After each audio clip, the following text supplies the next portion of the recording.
Let's explore the former Mosque of Niebla, today the Church of Santa María de la Granada, located in the province of Huelva in southern Spain.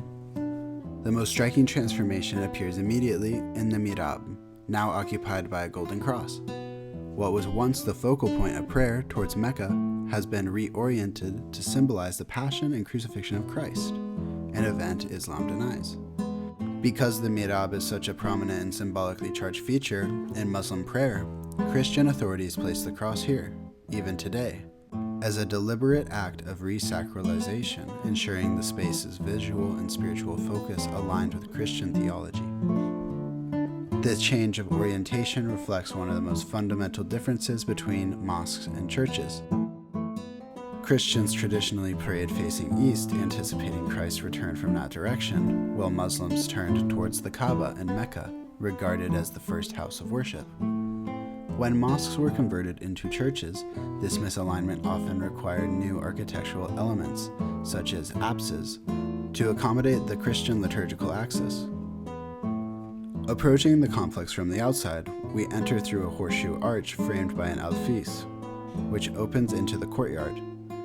To the right rises a massive bell tower, preserving several horseshoe arches framed by alfises, a design closely reminiscent of the style perfected in Cordoba under Abd-al-Rahman III and later echoed by Almohad builders across al-Andalus and North Africa. The uppermost arches, now enclosing the bells, use the pointed horseshoe form that became a hallmark of Almohad minarets. This repetition of the horseshoe arch motif across the complex underscores its enduring symbolic power. While the form predates Islam, appearing already in Roman and Visigothic architecture, the use of the alfis, that rectangular frame emphasizing the arch, marks a distinctly Islamic innovation, one that Christian builders eagerly adopted. Architect Antonio Almagro wrote that this tower actually encases the original mosque's minaret, a process later paralleled in Cordoba, when its own minaret was enveloped by a Renaissance bell tower. Instead of replacing the tower with a purely Gothic or Romanesque design, the Christians here retained the existing form, adopting it to Christian liturgical use while preserving the local aesthetic and continuity. This synthesis reflects a broader pattern in Castilian architecture after the Reconquista, where Islamic motifs were assimilated rather than erased. Inside the courtyard, the horseshoe arch continues to dominate. Entering through the archway from the street, we can see the doorway to the bell tower, its curved but non-horseshoe form distinguishing it from the surrounding openings. From here, the north facade of the mosque comes into view, with its magnificent polylobed arches of 11 lobes forming the entrance to the prayer hall.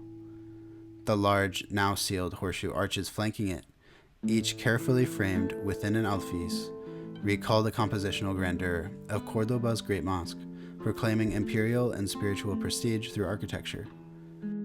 When the Christians took possession of the building, they enacted a thorough ritual of purification, celebrating Mass, consecrating an altar, removing non-Christian burials, and installing sacred objects, such as statues of the Virgin and Child. The building was endowed with lands, rents, and privileges, much like the newly consecrated churches of Cordoba and Sevilla. The mosque's hypostyle hall was reconfigured into a basilica plan, and traces of the mosque's original arcade supports remain visible along the southern wall. There was no theological contradiction for Castilians in reusing Islamic architectural forms.